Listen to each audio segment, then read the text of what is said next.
brother of the deceased was obligated to marry his brother's widow and have a child with her. It was a duty to his family. If he didn't do it, he was neglecting God's command.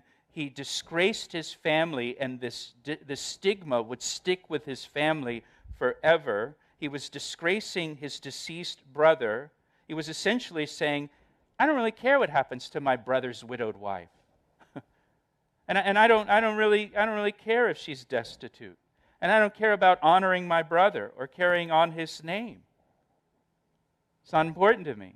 And so it was shameful, it was disgraceful not to go through with it. We see a couple of examples of this in the Bible. The best example of this, of course, would be the book of Ruth. If you remember in the book of Ruth, Naomi's husband dies and her 2 sons die. And Naomi has no other sons, so all of the men in her family have died. And so Naomi tells her 2 daughters-in-law, which one of them is Ruth, return back to your parents' home. Because all the men, there's nobody to provide for us. And Ruth and the other daughter-in-law, Orpah, say to Naomi, we want to go with you. And listen to what she says. This is in Ruth chapter 1. Why should you go on with me? Can I still give birth to other sons who could grow up to be your husbands? She's referring back to this practice. No, my daughters, return to your parents' homes, for I am too old to marry again, and even if it were possible and I were to get married tonight and bear sons, then what? Would you wait for them to grow up? And Naomi says, I don't have any other sons for you to marry. She's referring back to this practice. And she said, even if I got married tonight and had sons 9 months from now, are you going to wait for them to be old enough for you to marry them? And if you know the story of Ruth, later on in the story, in the book of Ruth, Boaz is the nearest male relative who's willing to marry Ruth, the kinsman redeemer. We also find an example of this referred to in the New Testament, in the Gospels, Matthew chapter 22, when the Sadducees confronted Jesus with kind of an absurd question. They're trying to trap him theologically. Matthew chapter 22, verses 23 to 33. That same day, Jesus was approached by some Sadducees, religious leaders who say there is no resurrection from the dead, and they posed this question. Teacher, Moses said if a man dies without children, his brother should marry the widow and have a child who will carry on the brother's name. That's Deuteronomy 25. Well, suppose there were 7 brothers.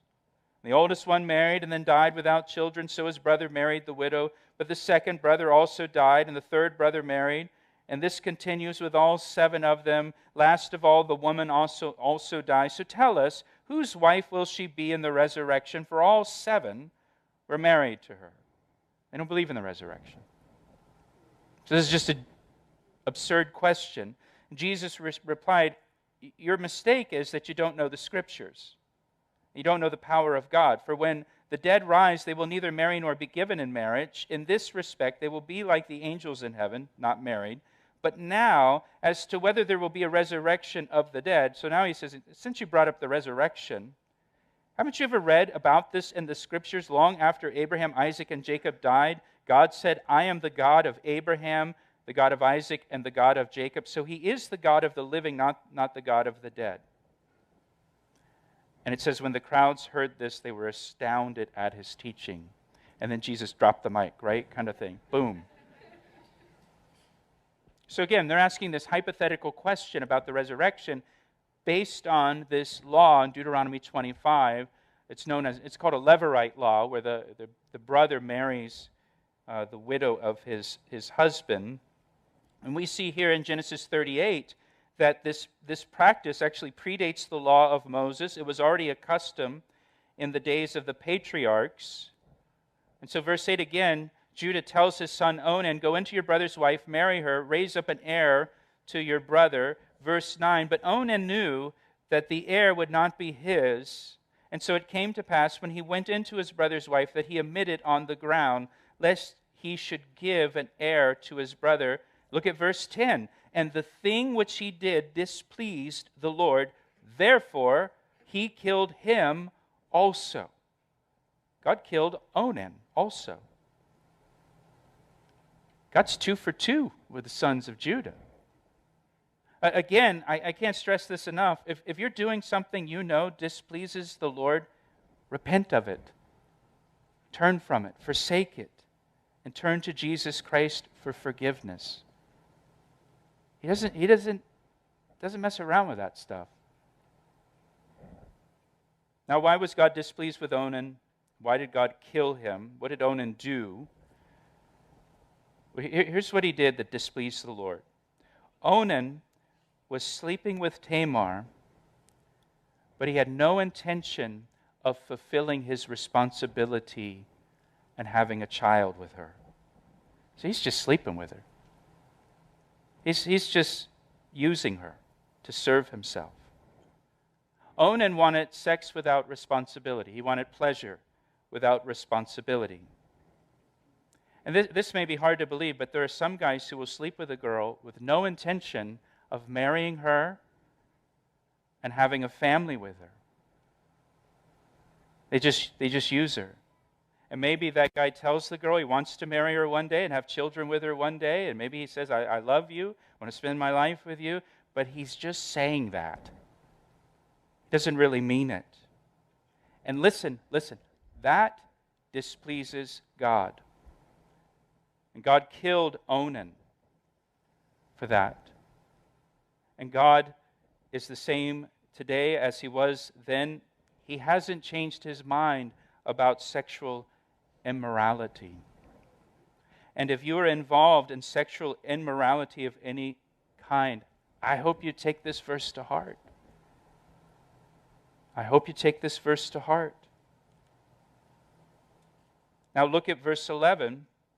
So then Judah said to Tamar, his daughter-in-law, hey, remain a widow in your father's house till my son Shelah is grown, for he said, lest he also die like his brothers. And Tamar went and dwelt in her father's house. It's interesting to me that Judah thought the issue was with Tamar and not his sons. That Tamar must be the problem and not the morality of his own kids. She must be putting poison in their coffee or something. There's something she's doing that's killing my sons. And it can't be my son's fault.